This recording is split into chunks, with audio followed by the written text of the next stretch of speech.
Hey everybody, this is Rydo and we are back with another recording of Hearthstone. Today is Monday, June 4th. We've got 1 week, I suppose, like at the end of this week, starting I think what Friday is E3. So we've got a lot of things to do. First thing to do is we have a watch and learn. So on my Asian account, we don't want to lose that. Instead, what we want to do is trade out this for something better. And in trading that out, now we need Priest, Warlock victories and a Druid and Rogue victory. Since it's the Asian account and we don't have a lot of people that are on when I'm streaming, I will try to add a bunch of random people.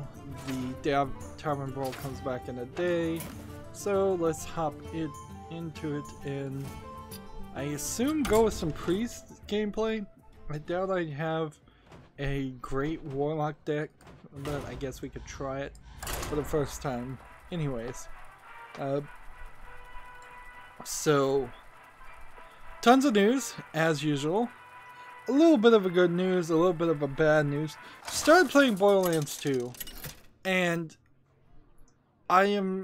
there's this tutorial area in Borderlands 2 where you start, and then there is basically a larger tutorial area right after that that has introduces missions, shields. The first tutorial area you don't even have a gun, but because of all my DLC content, I had lots of guns that I wasn't supposed to have.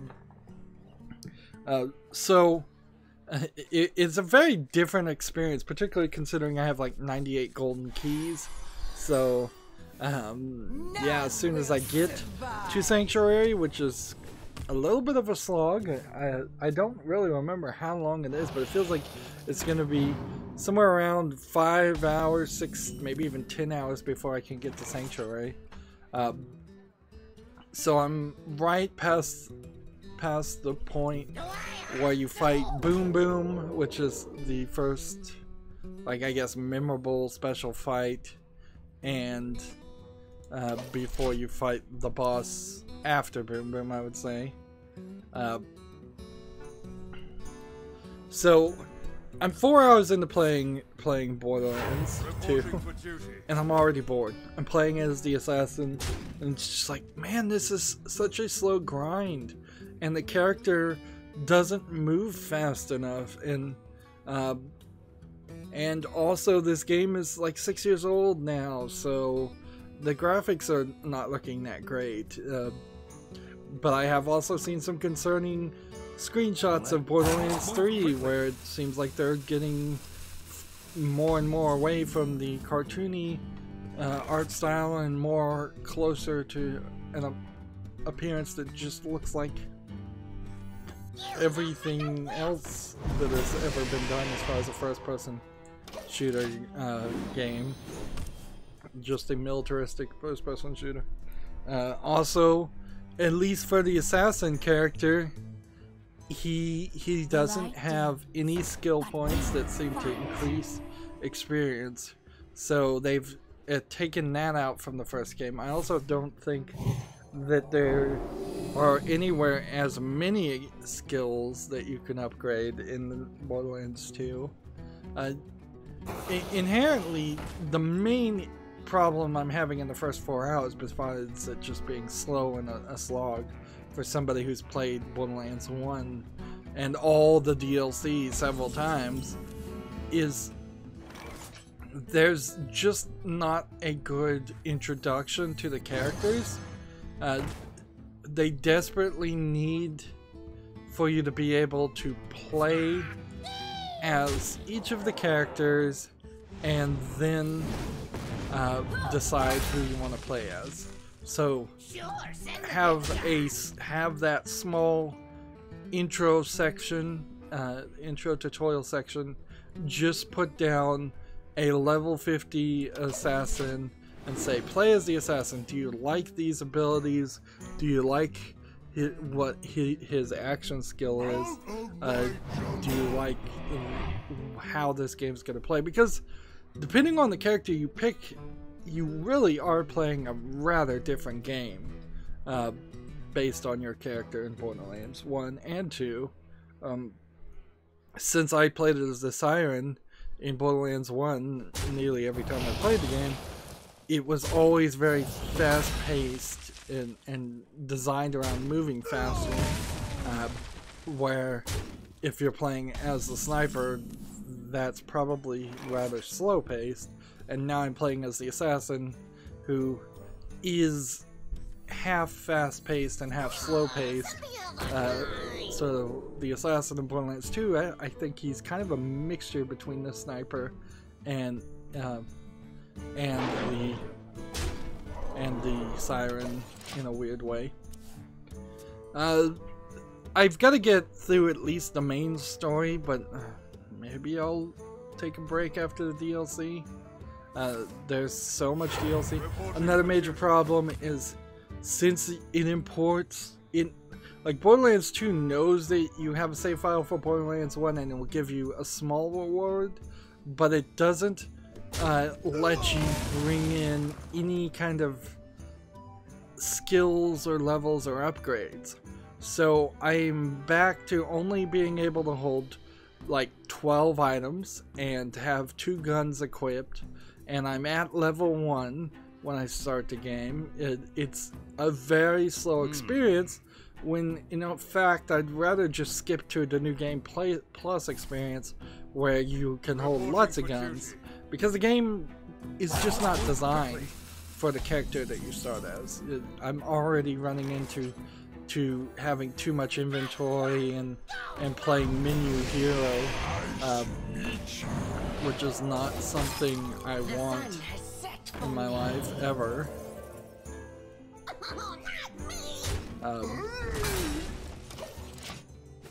So yeah, it's starting off on a rocky note, but I am playing it. It's running in the backgrounds right now. No audio, thank goodness for that.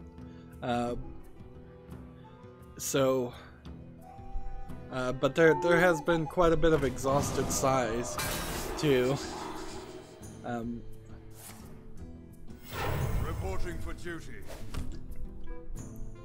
It's probably a good thing that there's a decent chance that Borderlands 3 will not be announced at E3, and that it's several years potentially still in development, because at least for me, and probably only for people like me who are going back to play the game, there's definitely some burnout too. And that they just released, or they're in the process of re-releasing a remaster of Borderlands 1 on modern consoles. So if somebody is going to run through all of that again, they probably don't have enough energy in them to play Borderlands 3 or Border Worlds, whatever it's called, when that happens. And I think, I'm not sure that Handsome Jack really remastered any of the textures or graphics. Doesn't seem like it did. So that's not a... It's not a good re-release of Borderlands 2 and Borderlands the pre-sequel. Who knows if I'll ever get any time to play the pre-sequel. And I had said at the beginning of streaming I was going to play it solo, but in retrospect now, if I did have somebody that was just going to power level me, some level 65 max level character, I don't know if there even is a max level in Borderlands, they're just going to power level me and jump me up in levels to level 35 or something, I probably wouldn't be upset about it. But it wouldn't be a realistic representation of playing the game, particularly by yourself, which is probably how you're going to play Borderlands 2. At least for the first run, I could see wanting to do that. Yeah, I'm not seeing how this Warlock is going to win. Alright, let's start talking about modern games, or games that just came out. We have one called the Sunset 2096. Says it's an RPG action indie survival game with top-down. Top-down, I assume, is a weird tag. It has a trailer, it looks fancy, but then the screenshots tell me that this looks like a real-time strategy-based building game set on what I can only assume is the surface of Mars, with just tons of shades of red everywhere. Let's see. It's $1.39 with it being 30% off. See, I can play this and irritate the guy, but that's about all I can do. This is from a developer who's made, let's see, 3 other games, one of which was called The Sunset, that came out June 13th, 2016. The only game that's ever been reviewed by this is mixed, so I think we can ignore that game. I haven't gone through any of these, any of the news or anything today, so there's been no special effort to filter things. Tech Raptor has an article, Devil May Cry 5 domain name registered. So with that, that ultimately kills DMC as the reboot, which is I guess to be expected. It would have been kind of cool if DMC and Devil May Cry as a series both continued telling the same story in slightly different ways, but that nobody could afford for the brand confusion there. So the fact that they went from Devil May Cry 4, and that's been out for a very long time, and decided the reboot didn't work, and going back to 5, it's fine. I think the truest fans did. I do not count myself as one of the Devil May Cry series. The hardcore fans that will be happy with Devil May Cry 5, assuming it's a good game, which, if I'm remembering correctly, there has been like 4 at least, well, of course there's been at least 4 Devil May Cry games, and one of them was really bad. So 3 good games to 1 bad game implies that Devil May Cry 5 might be another bad game in just a general understanding of how things tend to go.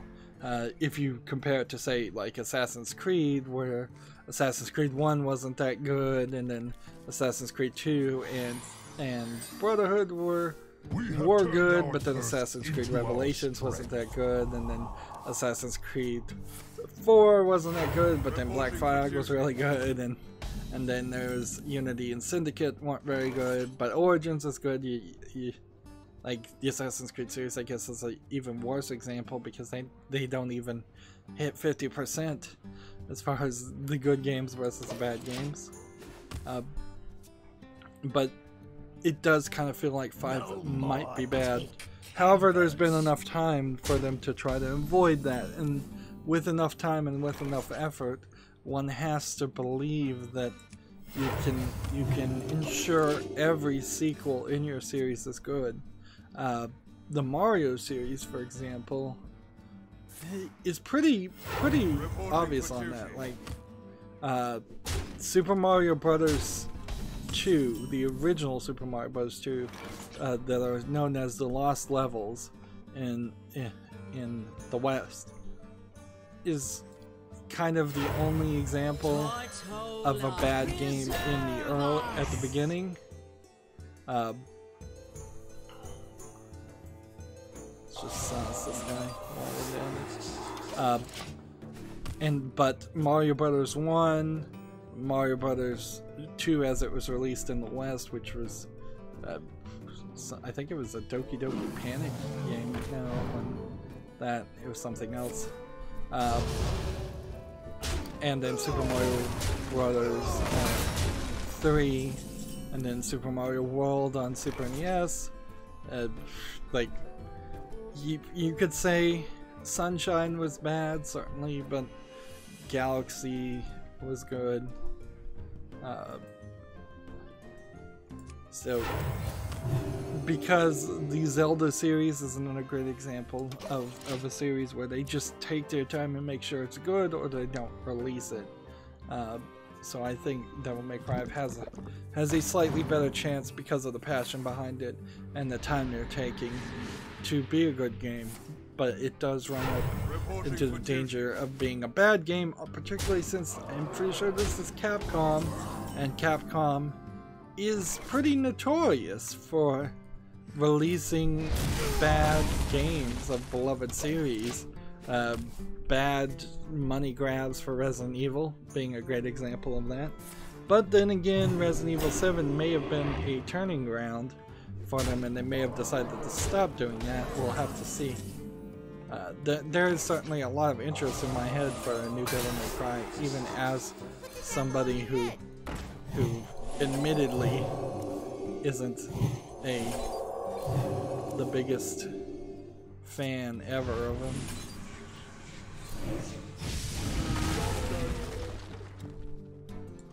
Alright, moving on. Gamma Sutra has an article.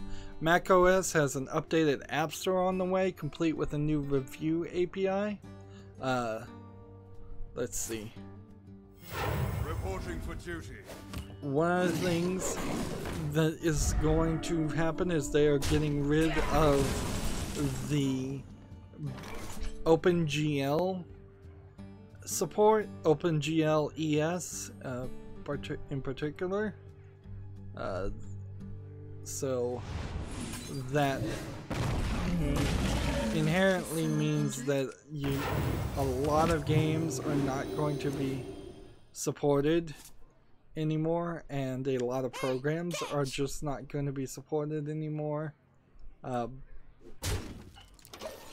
through the App Store. Also, I think they're getting rid of support of the 32-bit apps if they haven't already done that. Remember, this is an app store for not the iPhone and the iPad, but for just iMac computers. So it's the even worse.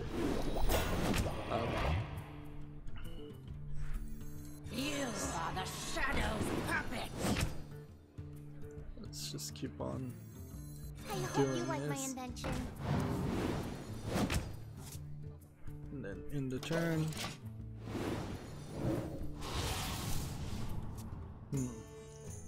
So let's see. Along with the Apple is rolling out a review API for Mac apps that, again, like with iOS, allows developers to build a review prompt directly into their game.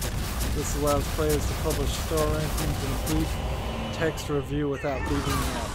Something that in theory should boost the number of reviews a title receives by taking unnecessary friction out of the process. So expect now macOS apps to constantly bug people, and that does not sound like fun.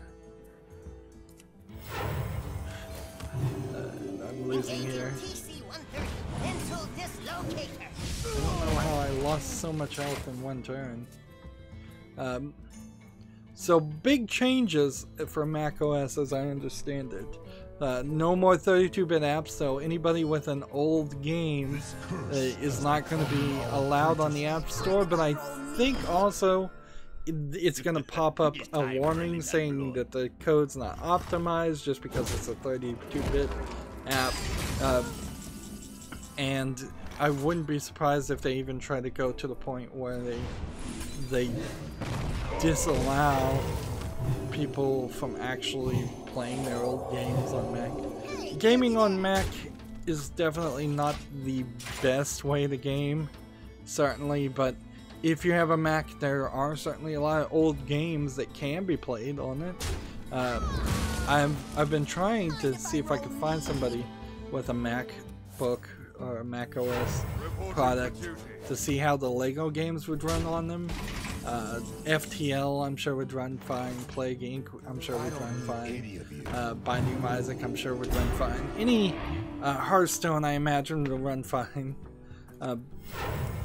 Any game that even is more of a laid-back game and not a high-intensive graphics-oriented game should run just fine on a Mac. I imagine even Borderlands 1 and Borderlands 2 would probably run just fine on a decently powered Mac OS thing. Whereas I would say probably The Witcher 3 might have some trouble. Is someone injured? Depending on what you actually have under the hood of those computers. And there certainly is an effort there to move people to the bare metal AMD driver programming language instead of doing OpenGL or an NVIDIA graphics card or DirectX. But so many games are heavily programmed in DirectX that you're having to use DirectX for Macintosh for a lot of games. And frankly, I'm not an expert in it as I don't have Apple products, and I don't think anybody who's serious about gaming should have Apple products, and I don't think people who are serious about doing things around even computers should have Apple products. It screams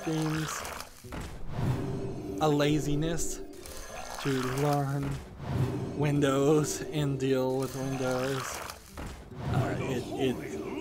Because that is the #1 reason that people buy Apple products, is because they don't want to deal with Windows.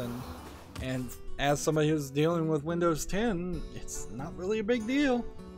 I barely install anything ever, but I know that when I go to install a game, it will run just fine. Well, usually will, at least.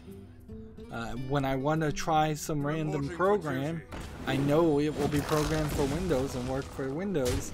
The same cannot be said for Mac a lot of times. Moving on, there's a game called the Wilting Amaranth, Amaranth on Steam. It says a sexual content, casual female protagonist romance. This is a visual novel romance thing.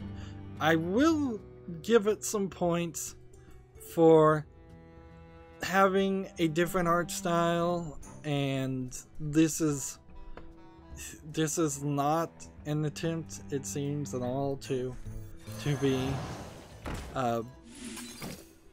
be anime in any way.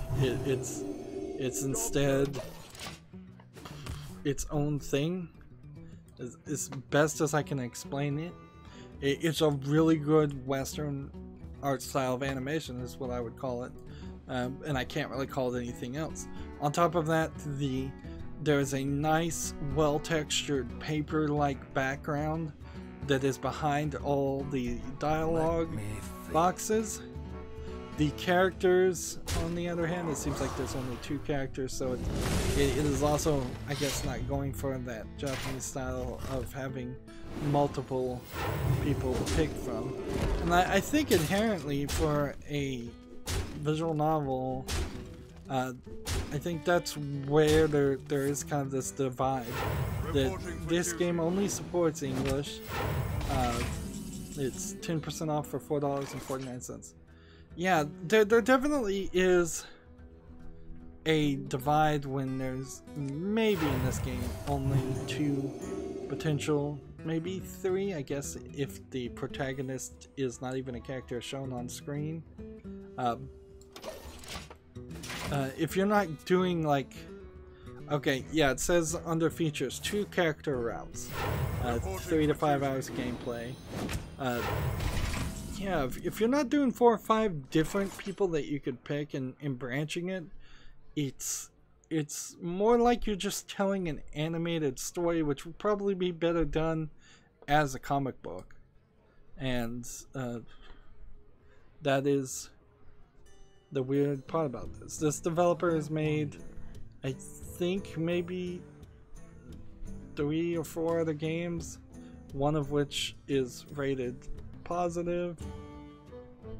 The rest are not rated at all. Let's see, can I win, or am I just wasting my time? I think I'm probably just wasting my time.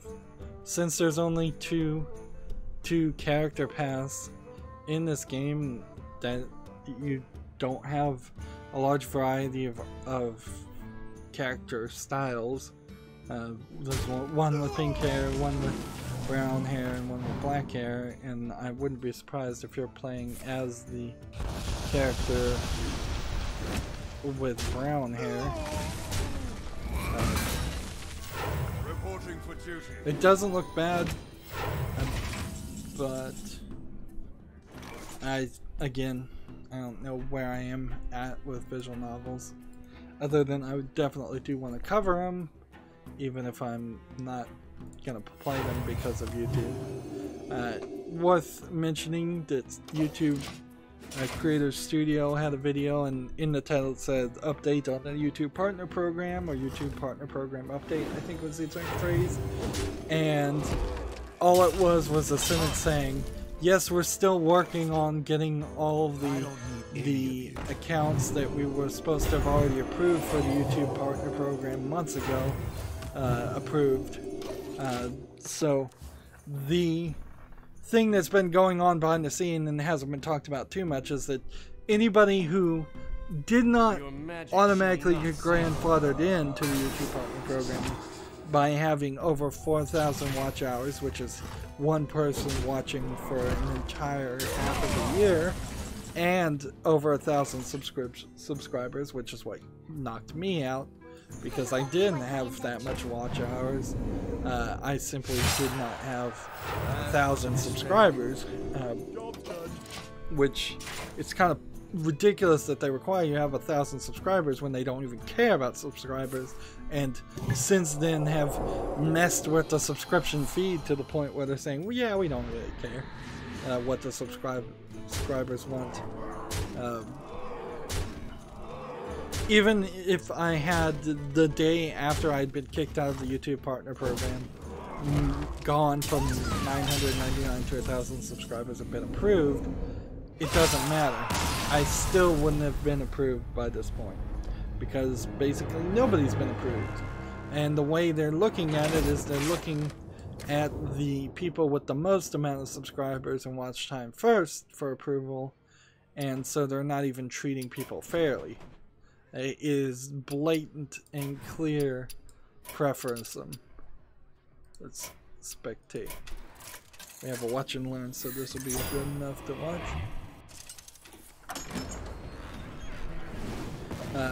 And nothing's really changed there. It's going to be weird too, because E3 is going to have YouTube at E3, so I don't know if I really want to bother to watch that stream. It'll probably be earlier than I want to wake up anyways, but that would certainly be a weird one to watch and see what they're gonna, because you know they're just gonna push YouTube Red products and YouTube Music and the biggest people ever.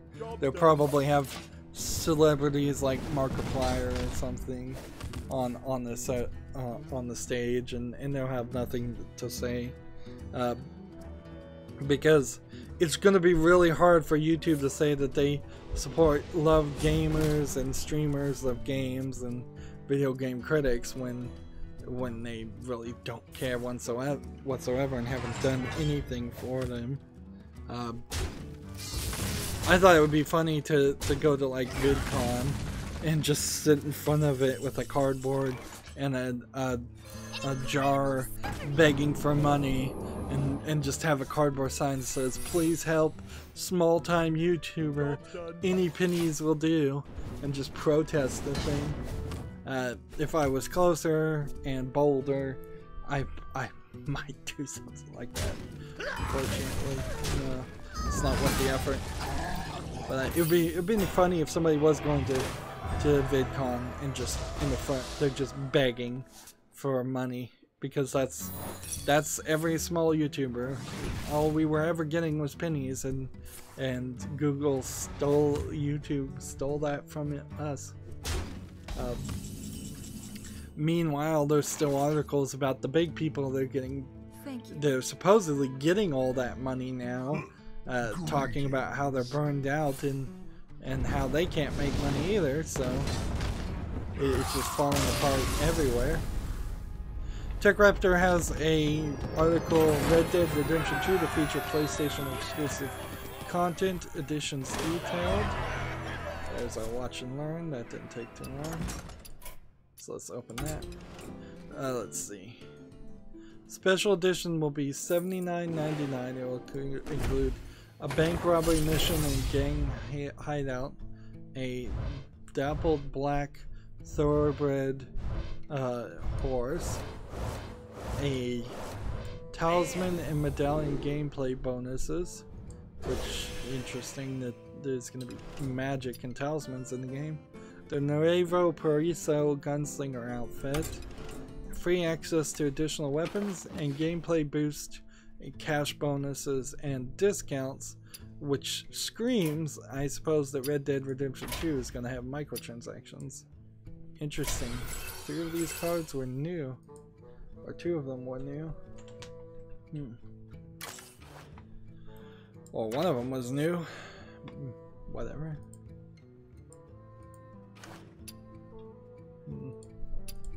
The Ultimate Edition, on the other hand, is $99.99.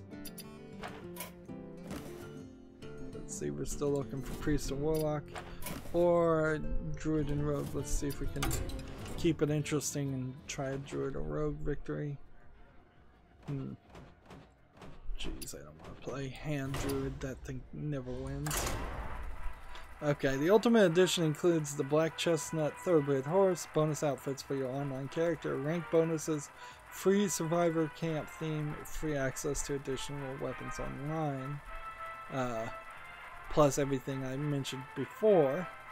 The PS4 version of pre-ordering also includes the Warhorse, the Outlaw, Survival Kit, cash bonuses for Red Dead Redemption 2 Story Mode, bonus GTA 2 million to spend immediately in your Grand Theft Auto Online. The light shall bring victory. Watch. Let's see. Back.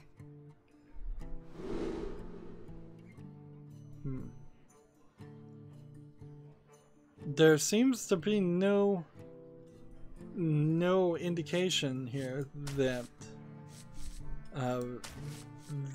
pre-ordering it for Xbox gets you anything at all.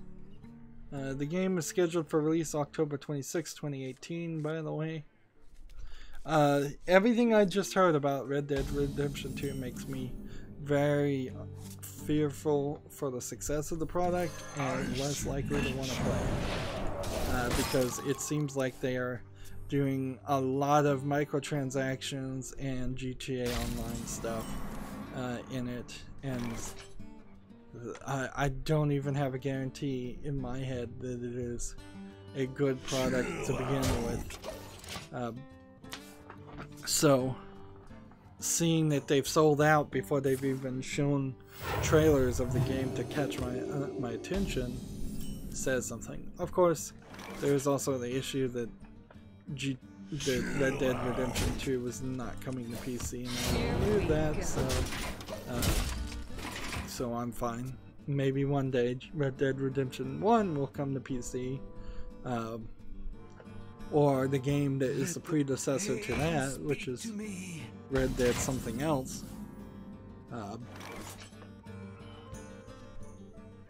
Deal 2 damage, 1 damage to character. Do this. Our town, scrub. Yeah, beat it. Return this. Do this. Our town, Here we Hit go. this. Beat it.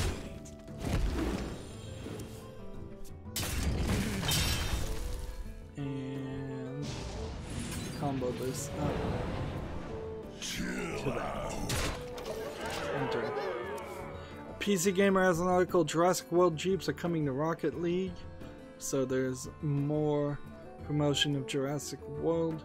I'm certainly in my head having some confusion with the new movie Jurassic World and whatever the name of the previous movie was called. Because I don't think it was called Jurassic Park. Was it called Jurassic Islands? No, that doesn't sound right.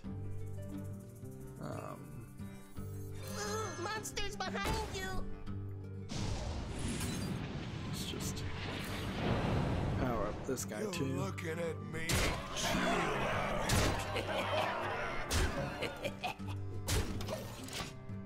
So yeah, the new one is called Jurassic World. I have no clue what the third movie was called.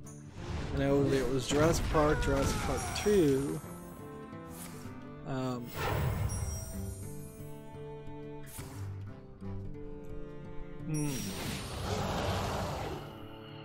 maybe it was just called Jurassic Park 3 with some kind of subtitle.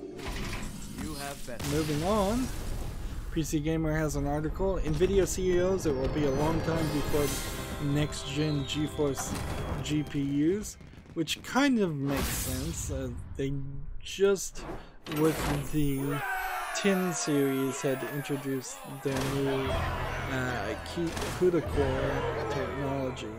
So that is one way to interpret that, to say that yes, we'll have new graphics cards, back to Priests and Warlocks now, but they're not going to have new GPUs, as in actual graphics processing units. The other way to look at that is to believe to interpret that as him blatantly lying and saying that the 1180 is not in production right now and about to come out, which we've seen way too many rumors about the 1180 to really believe that that's the case, unless somebody has done a really good job photoshopping and making rumors about a card that actually is not out. The subtitle to this article is, the only GeForce graphics cards news from Computex keynote was a veiled no comment. So it's kind of funny, PC Gamer has this whole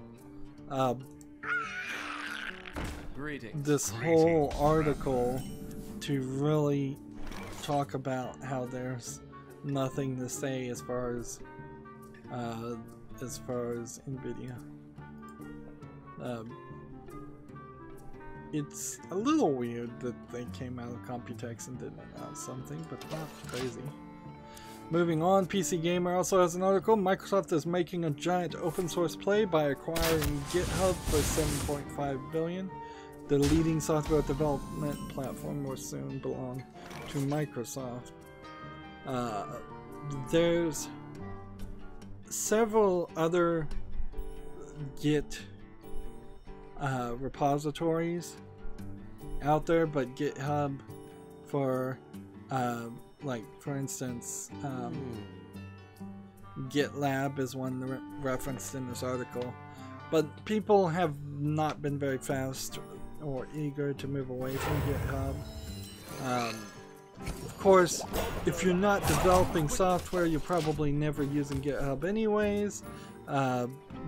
Maybe you'd use it if you're trying to install some weird packages or plugins for Linux.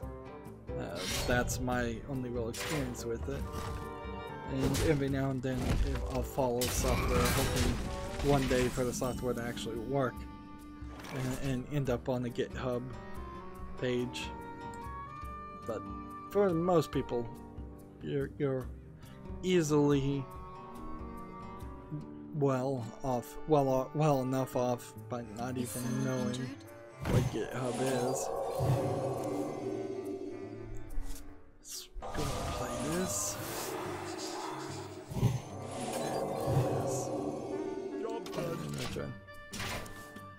Next game we have on Steam is called Gunman Tales. It says it's an early access action adventure indie RPG. It kind of looks like a I don't know what you would call this. Hogan's Alley? Was that the name of that light gun game on NES where you shot enemies? It seems like there's a whole group of mini games here where you're playing as a cowboy.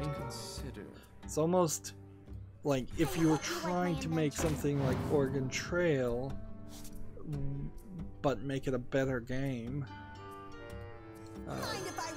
There's several well animated. It does have kind of a pixel art aesthetic to it, but it's not super pixel arty. It's more along the lines of something you would just expect from an older game than this actually is. I like the way this looks. I like this idea. What's the name of this game? Gunman Tales. It's early access, 10% off for $7.19. I'm not sure I ever need to scroll down to look at reviews, as I'm trying to save myself time. It's from a developer who's made 3 other games that are positive and 1 that is negative. So that doesn't sound too bad. Heal.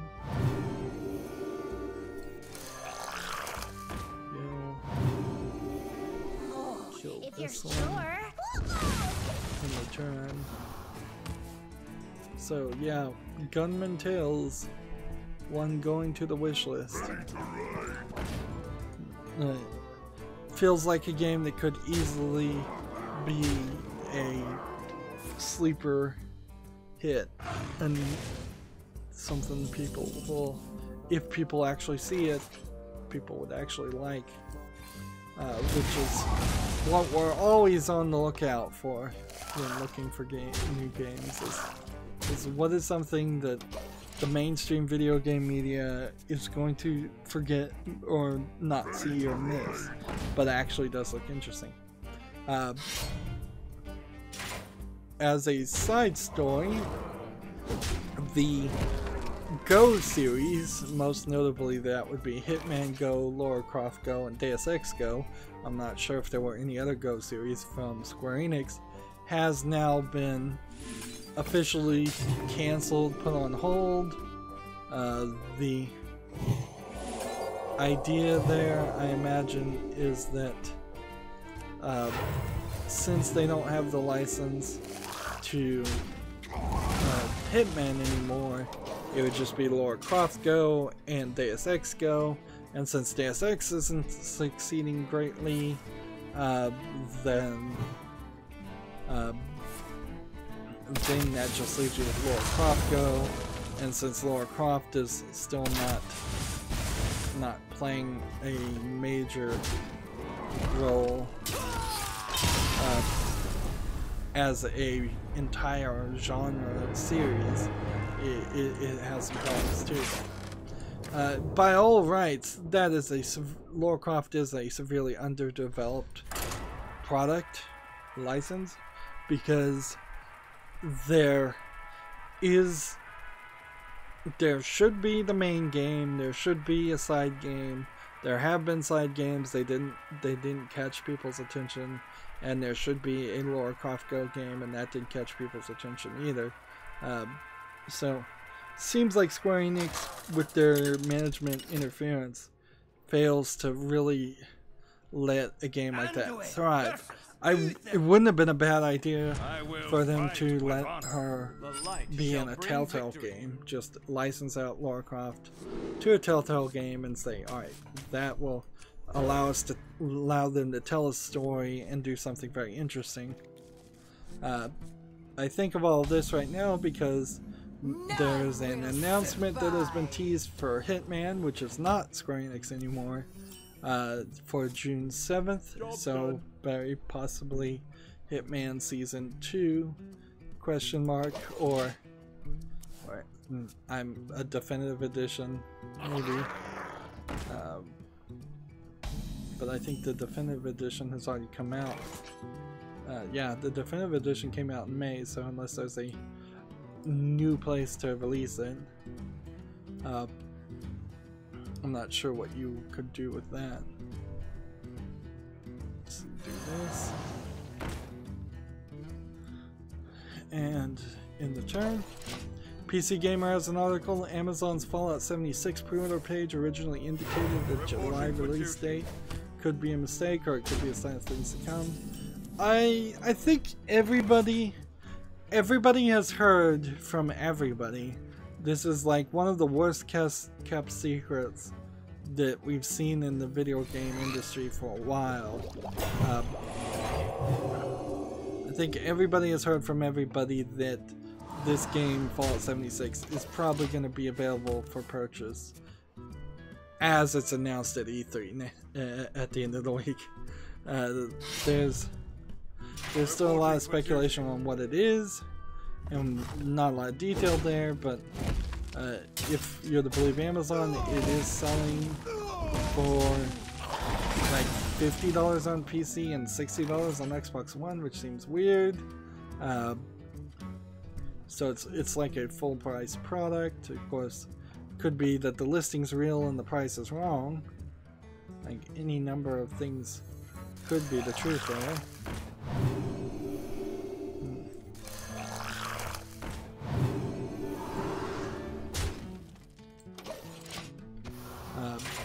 So everybody really just needs to hold their horses on Fallout 76 because disappointment will probably be the end result on this one. Gematsu has an article. Metal Max Xeno launches September 25th in North America and September 28th in Europe. This is it's launching for the PS4. It's a $60 game. What kind of? It's a tank. Yeah, this is the game where you're driving tanks and fighting, and it's from some kind of series called Metal Max that I've never even heard of. So this is going to be kind of a weird Japanese release that is going to feel a little odd.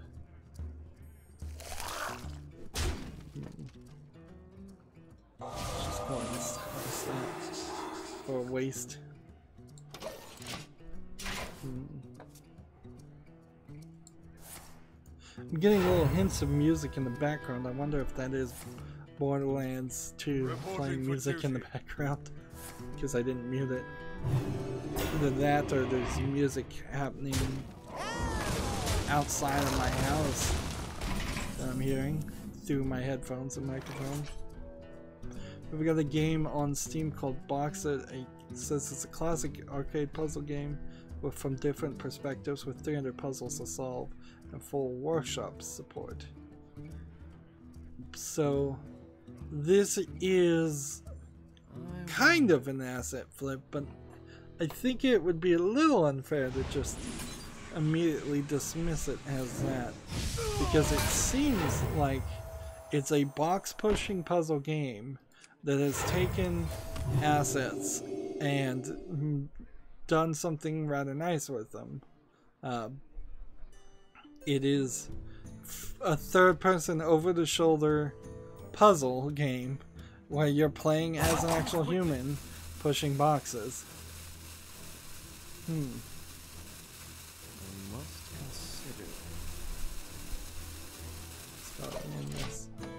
So, depending on the price of this game, it would probably be alright to play. In fact, it would be rather good to play something like this after playing some cheap 50-cent box puzzling game as a comparison.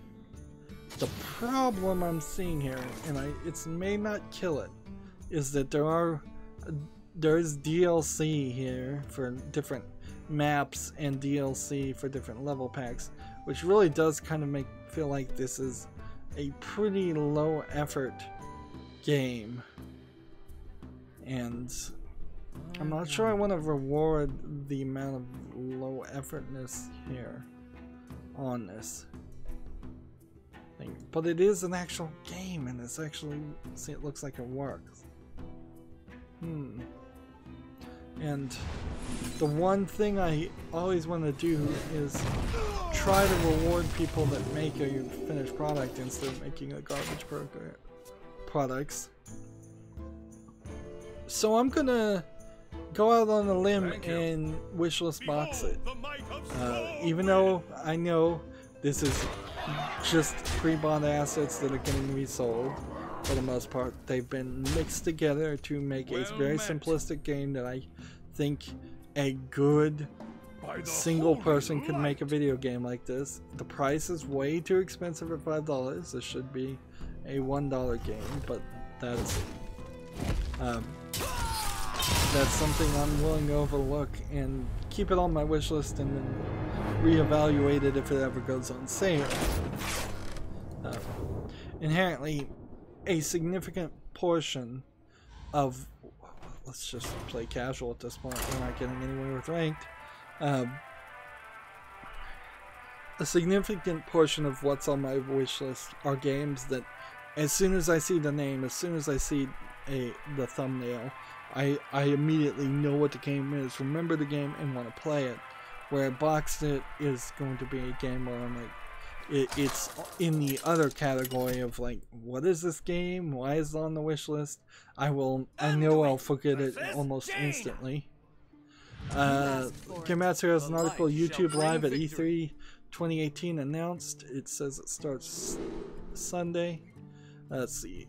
Let's read this to see if they're really going to be on stage announcing anything, or if this is just going to be some attempt at like a recap stream where actually nobody's even on stage or something like that, where they have no actual news to say. Yeah, particularly if it's happening on Sunday, that means it will be past all the streams that actually matter. So it says, starting Sunday, June 10th at 12 p.m. Pacific Time, 3 p.m. Eastern Time, YouTube plans to broadcast 16 hours of live coverage at E3 2018. The broadcast will include live simulcasts of all major press conferences, including Microsoft, Bethesda, Softworks, Ubisoft, Sony, as well as premiere gameplay demos, exclusive interviews with top game developers, and appearances from YouTube's top gaming content creators such as Ali A, Angry Joe, Boogie2998, 2988, iJustine, MatPat, Typical Game, Big Star, and more. And I think half of those people are hated by one group of people, while the other half is hated by the other. That's 16 hours, first of all, is way too much. It seems like they're rebroadcasting all the other things. They are directly competing with what I was planning on doing now. So when I live stream, YouTube is probably going to push people to watching their stream over my stream and every other YouTuber's stream. The only thing I could think that might arguably make this a good thing is that it might be a fight against Nintendo, which they did this last year, and Nintendo Content ID claimed and things that they legally had no right to Content ID and claim in multiple ways, particularly considering these are advertisements, and advertisements and trailers cannot be copyrighted written.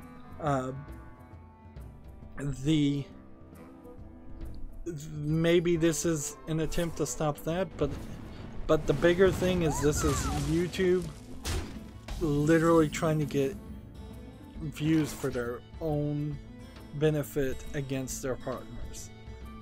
This is, for me, kind of the same feeling PUBG has with when Epic comes out and makes a Battle Royale game after you had just worked with them to make a Battle Royale If you're game. sure.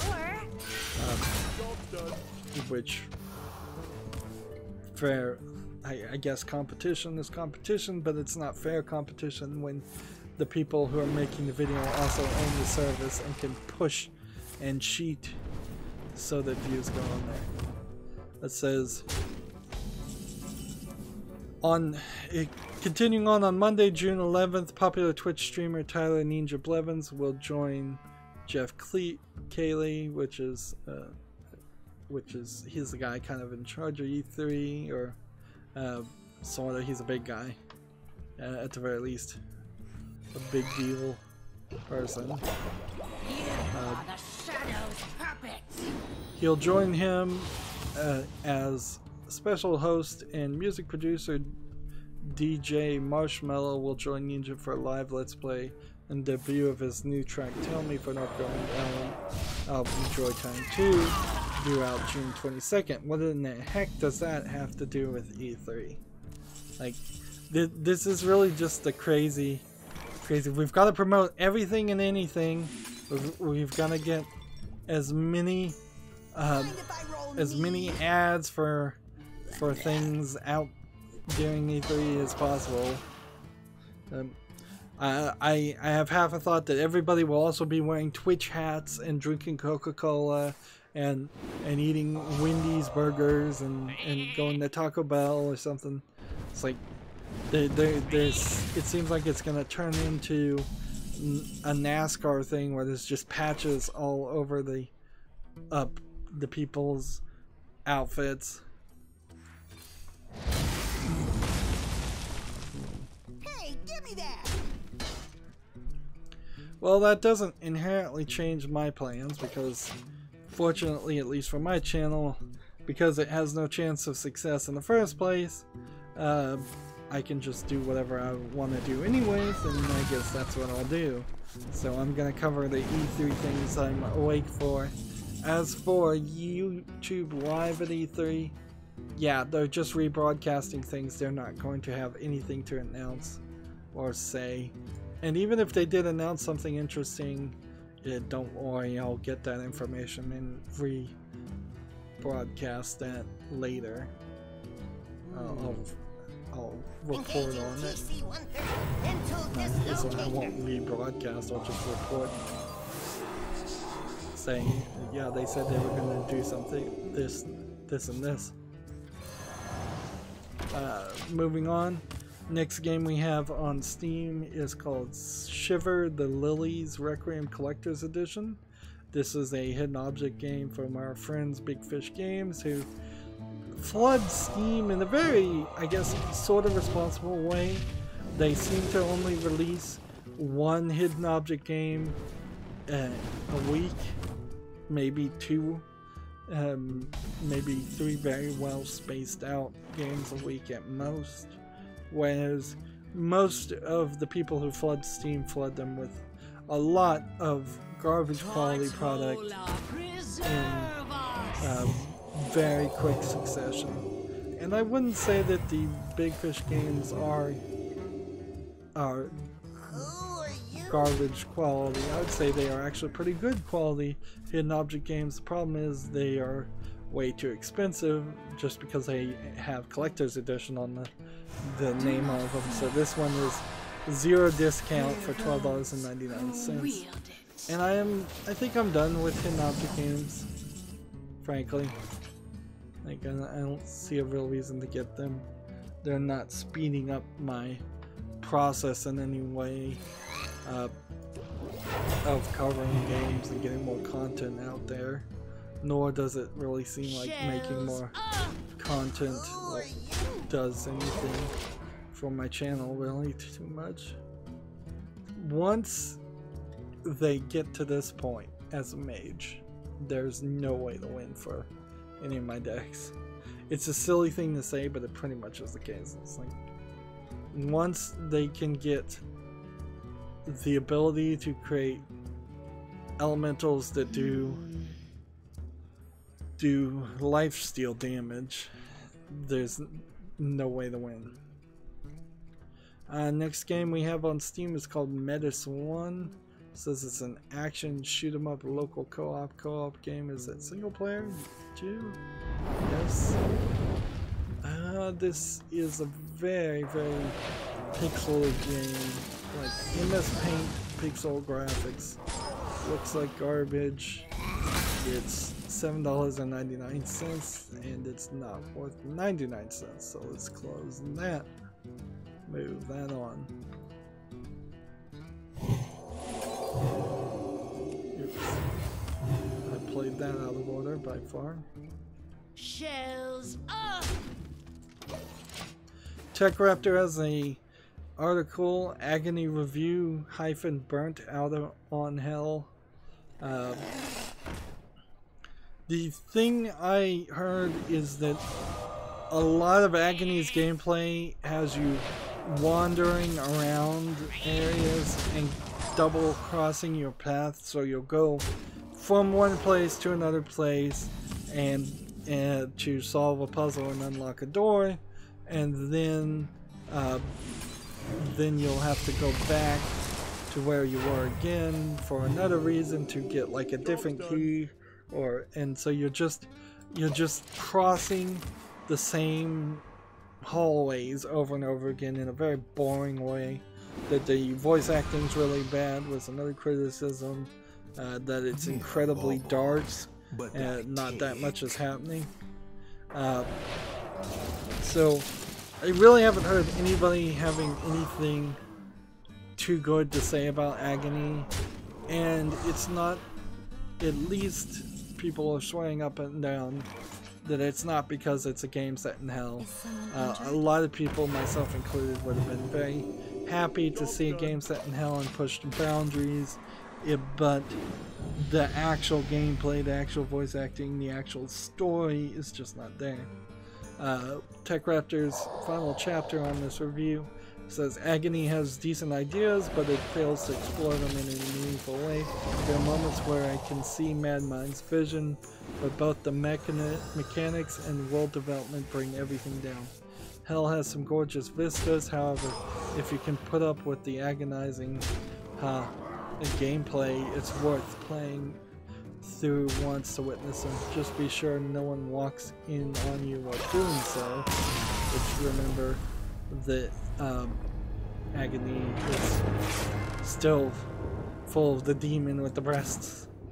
They give it a 4.0 mediocre rating, which Agony has a solid foundation, but Mastermind fails to build on it in a meaningful way. Some of the gorgeous visuals are bogged down by poor game design and tasteless sexual content. Pros, some fantastic visuals, non-linear level design, which could be a pro or a con, and extra game modes. Cons, it's tasteless, it has awkward controls, lacks polish, and has a nonsensical plot. So, yeah. Maybe this would have been better, frankly, as a VR on rails game.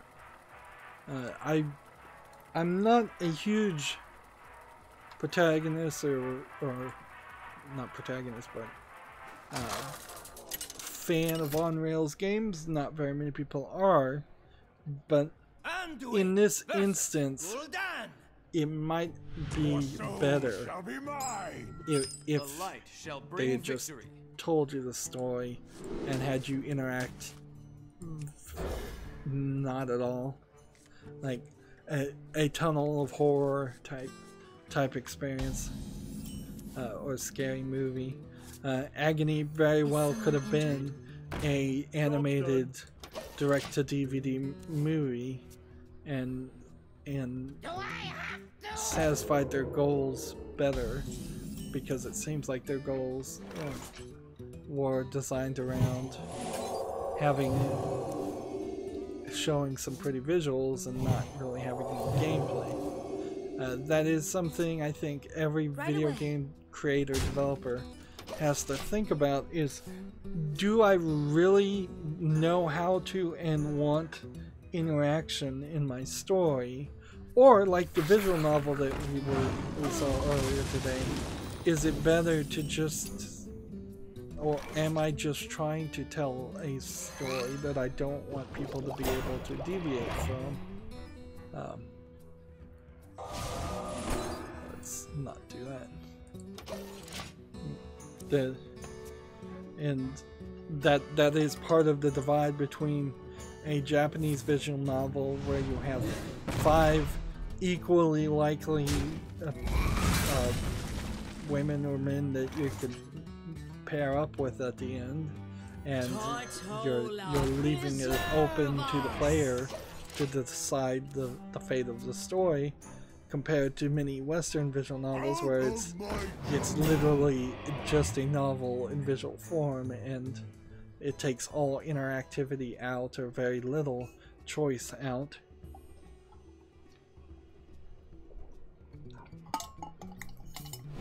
I'll have to be careful not to misuse the phrase ludonarrative dissonance, but the point is sort of there that you can pretty easily accidentally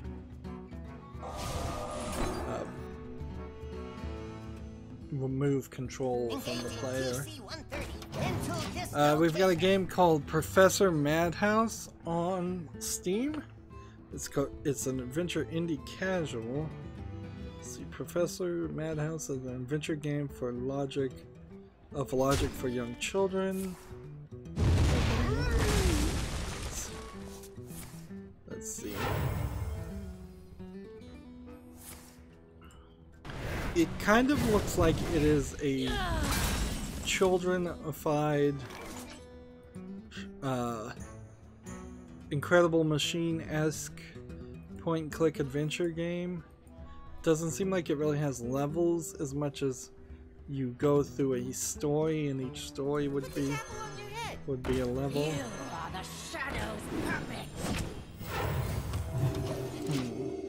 I'm not seeing really any interface, so it feels like it might be a cell phone port. This is an English and Polish game, so I assume it was originally Polish. It's $1.99. And there's no reviews for it. This might be a good game for kids, and might not. I think it might be a cheap effort. This developer hasn't developed anything else, and however the publisher does have some credibility on what they've published. All the games that have been rated, one of which is Ultimate Fishing Simulator, have been rated well. So that gives me the feeling that there's enough there to justify putting Professor Madhouse on my wish list, at least for a moment.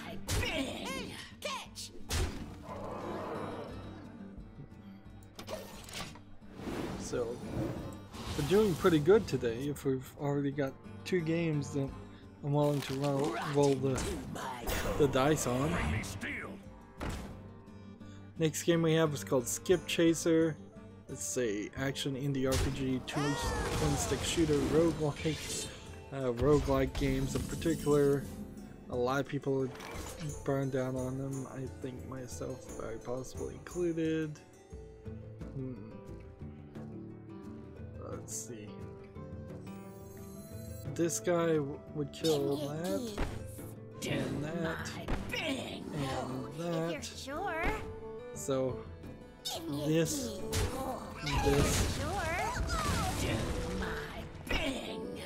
and then this, and do that, and kill that. Then turn. So what is Skip Chaser? as far as the game. Why do you call? It has a low number of angles in its flat 2D animation style. Not to make it look like it's pixely, but just to make it look like it's a little bit blocky. And as I'm going through the screenshots, that plus the color palette seems to work against it to make the game just look visually unappealing. It says it's rating pending, $4.99. I don't need any of you.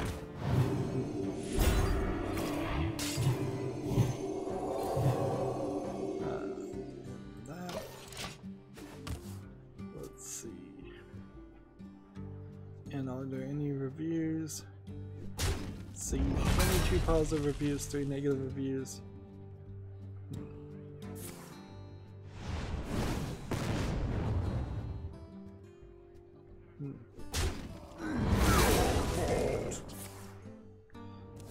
One not recommended says there's so little of the game it isn't worth checking out at the time. I shouldn't be looking at reviews though, because frankly I just do not have time to be looking at this. Interesting. Having 13 users get you a positive review. I think I value positive reviews on one screen differently than I value the same number of positive reviews on a different screen on Steam. So I don't think I'm applying a very good and across the board one for all and all for me system or evaluation to it. Yep, I think I can skip Chaser because it just does not look like it's visually appealing. Let's hit this. And then back here. Next game we have on Steam is called A Quiet Mind. It says it's a adventure indie puzzle. It is. Instead, it looks like a 1990 3D graphics game. I don't know what this is. This an asset flip with a kind of weird filter on it.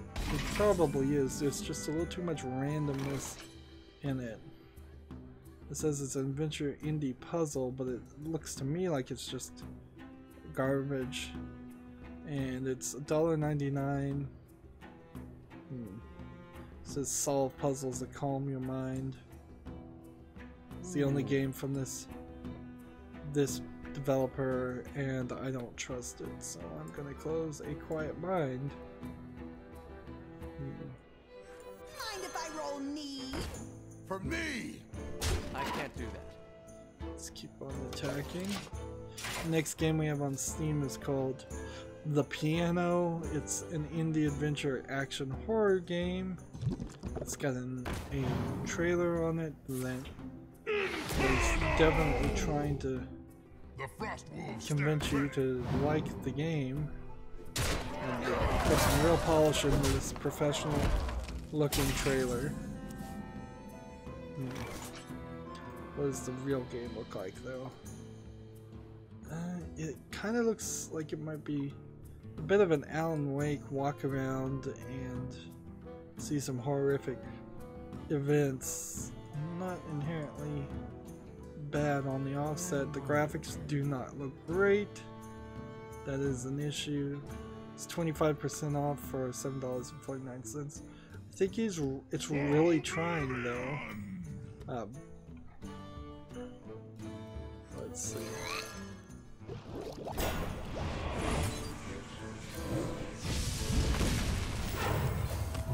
Hey, give me that!